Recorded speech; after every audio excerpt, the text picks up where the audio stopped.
What if you could achieve just a fraction of what Napoleon did? What would your life look like if you thought more clearly, acted more decisively, and led with boldness instead of fear? Those are the questions that haunt every ambitious man. Napoleon wasn't just a general. He was a builder of systems, a master of time, a strategist of the soul. And here's the truth. You don't need to conquer Europe to learn from him. You just need to study his mindset, his rules, his inner code. That's what this video is. We go deep into the mind of Napoleon, his own words written or spoken, and pull out the operating system behind the empire. Chapter by chapter, thought by thought, just a hard, clear look at what made the man unstoppable. By the end of this, you'll have a playbook, and the next time life pushes back, you'll push back harder. Napoleon saw destiny not as a mysterious force, but as a tool in the hands of those who dare. From a young age, he refused to believe life was a script written by fate. Circumstances? I create them, he declared. While other men waited for opportunities, he built them. While others feared uncertainty, he moved through it with speed. To him, greatness wasn't a gift from the stars. It was the reward for action. Even as he questioned God, fate, and eternity, one belief remained firm: the bold shape history. He lived every day like it might be his last chance to carve his name into the future. A man lives twice, he said, once in flesh, again in memory. That second life, immortality through impact, was what he chased. On battlefields soaked in blood and in courtrooms thick with politics, he acted quickly because he knew the window for greatness never stays open long. He warned that glory is fleeting, but obscurity is forever. So he grabbed each hour like a weapon, believing fortune is a woman who only smiles on those who act before they hesitate. And that's your challenge. Today, stop bargaining with time. Choose one goal you've delayed, not next week, not later. Now launch what Napoleon would call a 24-hour destiny sprint. Send the message. Take the first step. Make the bold move.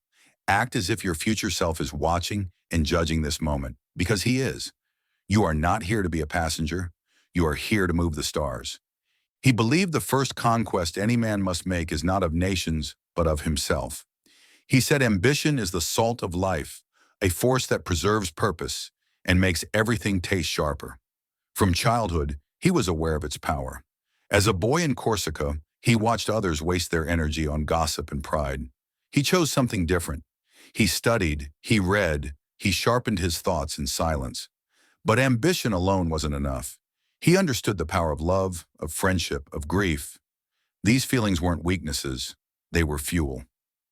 A man without friends is a ship without sails, he once said. But he never let those sails steer the ship. He felt deeply, but he always acted with clarity. He loved Josephine with intensity, writing her letters that burned with longing. And yet, in the same breath, he governed nations and organized military campaigns with icy precision.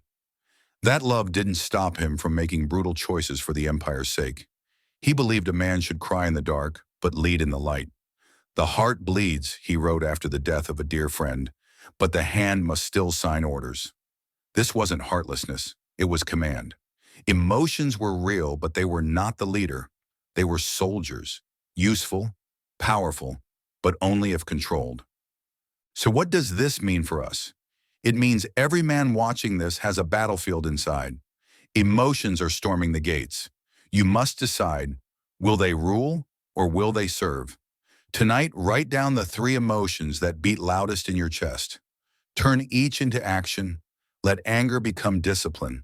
Let love become protection. Let ambition become motion. You don't need to kill feelings. You need to give them orders. That is how Napoleon led. That is how you begin. Napoleon believed history wasn't something to admire. It was something to command. He saw it as a battlefield like any other, and if you didn't shape the story, someone else would. What is history? He asked. But a fable agreed upon? He didn't just study past empires. He studied their mistakes. He knew that men who clung too tightly to old glories died with them.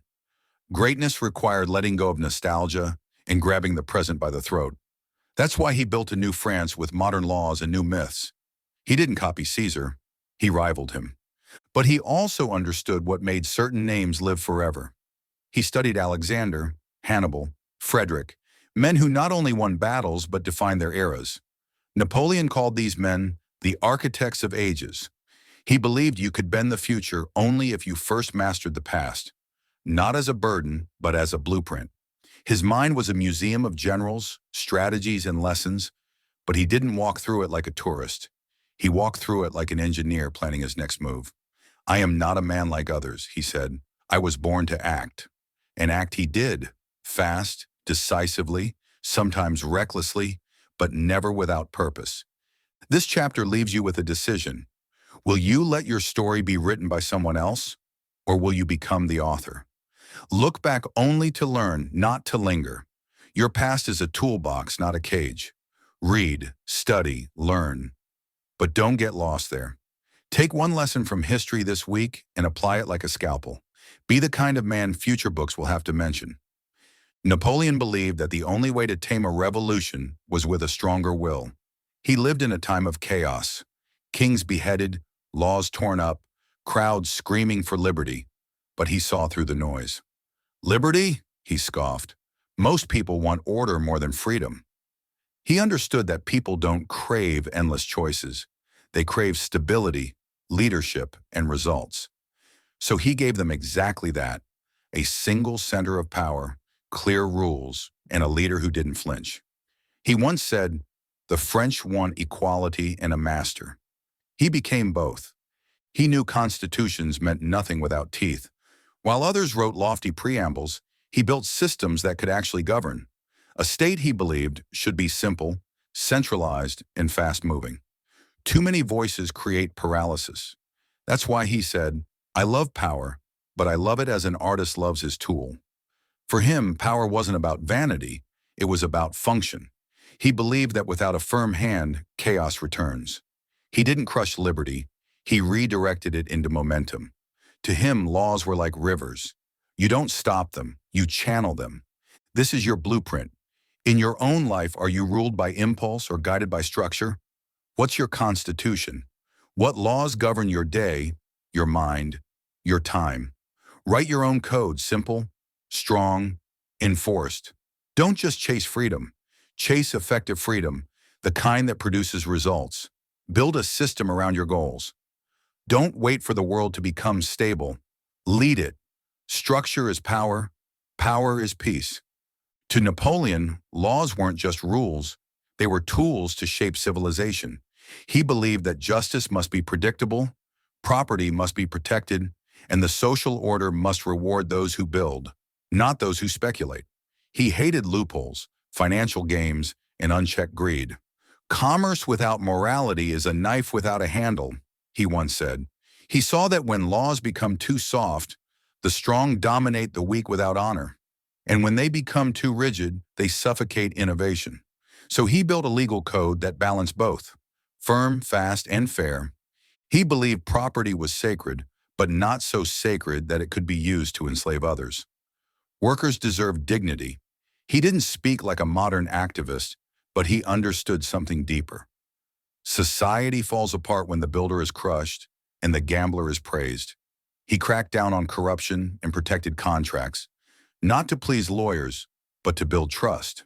Because once trust breaks, no nation stands. To him, good law was like good architecture. Clean lines, solid foundation, and made to last. So how does that apply to you? Look at your own life like a city. What laws govern it? What behaviors are rewarded? What chaos is being allowed to grow in silence? Make your code. Enforce your standards. Treat your time, your body, your mind, and your money with the same seriousness Napoleon treated a nation. You don't need a throne to be a ruler. Start with your own domain and rule it with honor. Napoleon viewed religion, education, and the press not as sacred pillars, but as levers of control. He didn't mock belief, he respected its power, but he saw the church as a political instrument. A society without religion is like a ship without a compass, he said, but he made sure he held the compass. By reconciling with the Pope, he calmed the countryside. But he never let the church forget who wore the crown. He once remarked, "In Italy, the Pope had power. In France, I use it. Education was no different. He designed schools to shape minds, not just inform them. Students were trained to obey, to serve the state, and to rise by merit. He eliminated distractions. The future of the Republic is in the schoolroom, he declared. But he made sure those rooms produced disciplined citizens, not dreamers. It was strategy in disguise. He trained the next generation to believe in France, to believe in him, and the press. He called it a great force and made it kneel. He controlled what was printed, shut down papers that crossed the line, and used words like he used cavalry with precision. 4 hostile newspapers, when he said, are more to be feared than 1,000 bayonets. That's the mind of a man who knew stories shape armies long before orders do. Now ask yourself, what stories are shaping you? What voices have you let inside your mind? Guard your inputs. Choose your education with care. Use words like weapons. And remember, the most powerful belief system is the one you create, not inherit. Napoleon didn't worship art for beauty's sake. He saw it as power in disguise. Science, architecture, painting, poetry, they were all tools to elevate a nation's soul and sharpen its image. He brought artists and scientists with him on military campaigns because he knew that conquest wasn't complete without culture. The progress of science is the flame that lights civilization, he said. While others saw artists as dreamers, he saw them as engineers of glory. He used them to tell his story, to shape the narrative, to make France unforgettable. He had no patience for nonsense.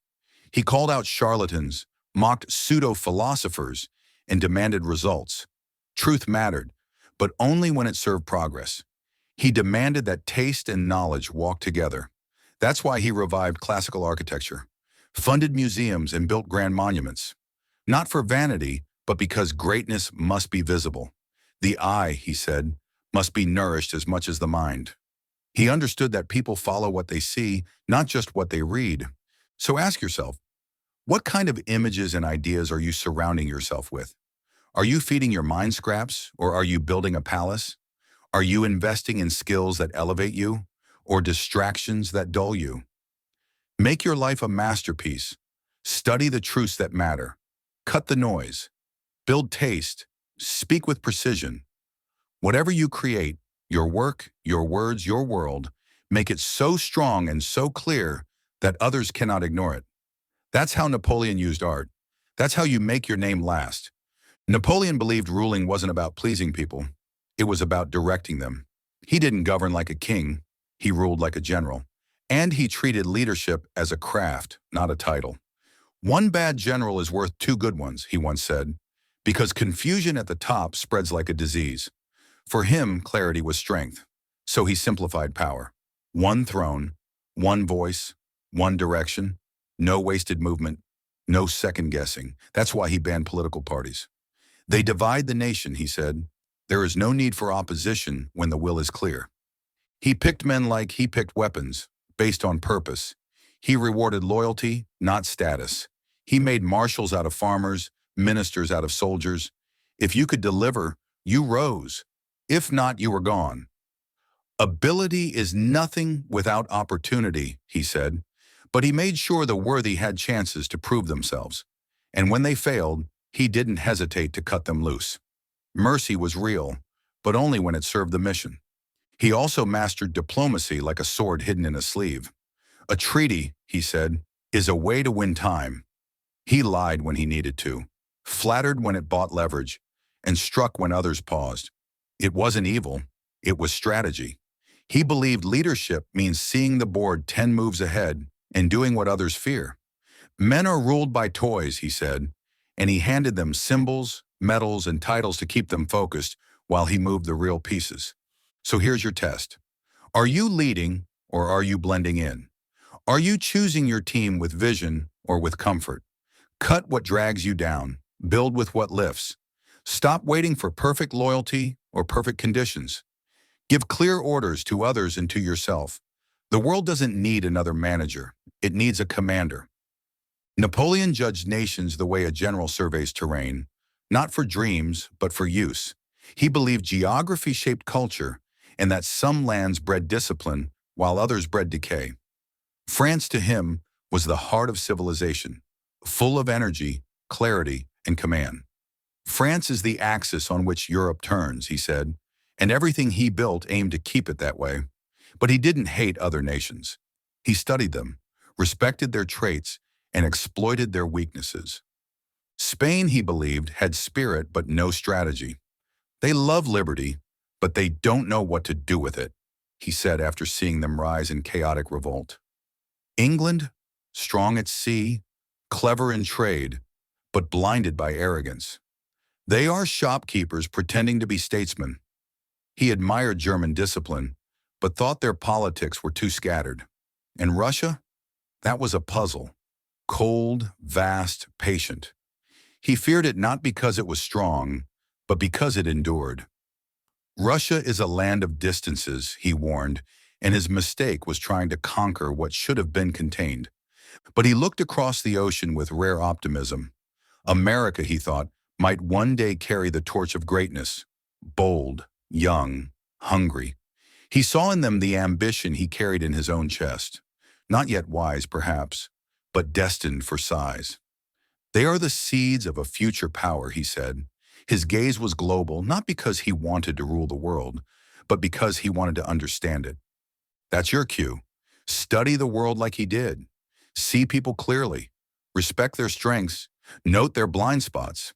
And most importantly, know your terrain, your mind, your habits, your surroundings. Are you building on sand or on solid ground? Geography matters. Strategy matters more. Napoleon saw war not just as violence, but as a language, and he was fluent. He believed that war, when used with clarity and speed, was the most direct tool of decision. He once said, "War is the business of barbarians, but it is the only business of princes." In his mind, a general wasn't just a fighter.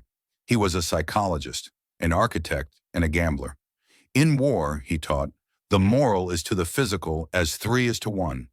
That meant spirit, confidence, and timing mattered more than numbers or weapons. He trained himself to think faster than his enemies could react. He marched his men farther than others thought possible. He attacked when others expected him to rest. Speed is the essence of war, he said. Delay was defeat. He carried his campaign plans in his head, often adjusting on the fly. Maps, supply lines, enemy habits. He memorized it all, but he never became a slave to his own plan. A battle is a figure composed of 2 equal parts, the plan and the accident, he said. He planned for chaos and struck through it, but he was never reckless. He understood limits. He warned, never interrupt your enemy when he is making a mistake. He only struck when the blow would land clean, and when he committed fully. Engage the enemy closely, he said, then never let go. That was his principle of war. Momentum, clarity, and boldness, all backed by deep preparation. Here's your mission. Whatever your current battle is, career, fitness, family, creation, stop waiting for perfect conditions. Move with speed. Learn the terrain. Strike when the moment comes.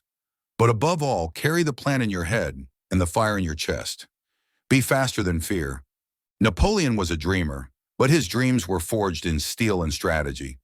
Even as he ruled, he imagined something bigger than himself, a united Europe, bound not by conquest but by shared laws, roads, markets, and ideals. He didn't just want empires. He wanted a system that would outlive him. A European code, a European treasury, a European army, he envisioned, long before such ideas became fashionable. He imagined a continent that spoke to itself in the same political language. Some laughed, but he meant it. He also thought about peace, not as weakness, but as a prize worth preparing for. Peace is the dream of the wise, he said, but war is the history of man. So while he fought, he also built roads, bridges, universities, civil codes. He knew empires that last are the ones that serve. He dreamed of hospitals, education for all, and careers open to talent, not bloodlines. And even in exile, broken but unbowed, he said, "There are things I began that will outlast my enemies." He was right. Many did.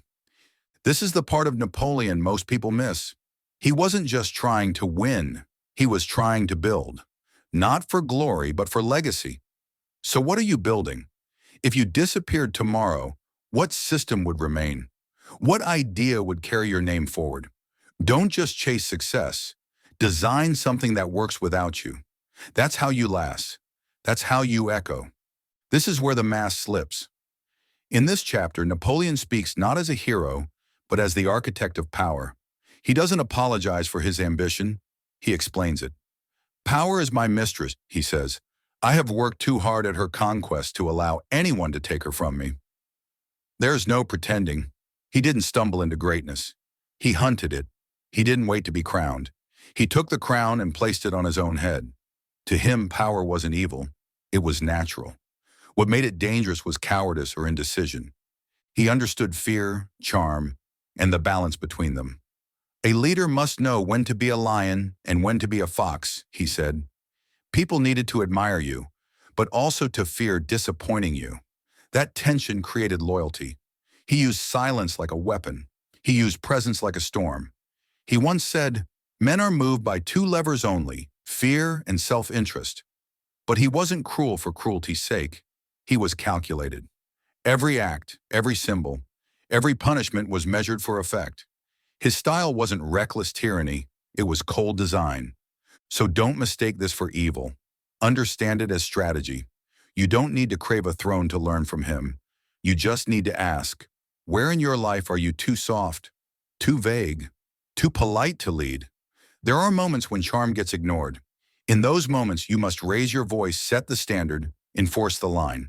Power isn't given, it's projected. Control doesn't come from being liked. It comes from being clear, and when needed, being feared. At the end of all the battles beyond the titles and statues, Napoleon looked back and took measure of himself. This final chapter isn't a boast, it's a reckoning. He admitted his mistakes. He knew where he had overreached, but he never doubted the size of his mission. I closed the Gulf of Anarchy and cleared the chaos, he said. He believed he gave France structure, vision, and pride. Even in defeat, he claimed something no one could strip from him. He had acted. I have astonished the world, he said. And that was true. He spoke of happiness not as ease, but as a kind of fire. What is happiness, he asked. The exercise of power, the thrill of movement, the chase. He didn't chase peace. He chased momentum. And when the world turned against him, he faced it head on. Exile was not silence. It was a spotlight. Even his enemies couldn't look away. They hate me, he said, but they cannot forget me. That was his final victory, memory. So now, man to man, what will your legacy be? One day you will also look back. What will echo? What will remain? Napoleon teaches us that it's not just about victories. It's about velocity, about daring, about living so completely that history has to remember you. Write your name in actions, not just intentions. Live like you're already part of the story, because you are. Napoleon's mind was a forge, shaped by ambition, driven by clarity, obsessed with control. He believed power started in the human heart, was sharpened by discipline, and expanded through structure. He taught that feelings are not enemies but must be commanded, that fate is not followed but forced, that history bends to those who dare to act before the world catches up. He built systems, not just empires. He studied nations like terrain, used law like steel, and treated words, schools, and rituals as weapons of statecraft. He believed in glory, but only if it produced something that could outlast him. Whether leading armies or planning schools, he asked the same question. Does this make the world remember? And now it's your move. You've seen inside the mind of one of history's sharpest operators. Which quote will you live by this week? Tell me in the comments. And if you want more lessons like this, subscribe, share the video, and step forward into history's playbook. The past doesn't repeat itself, but it does leave clues.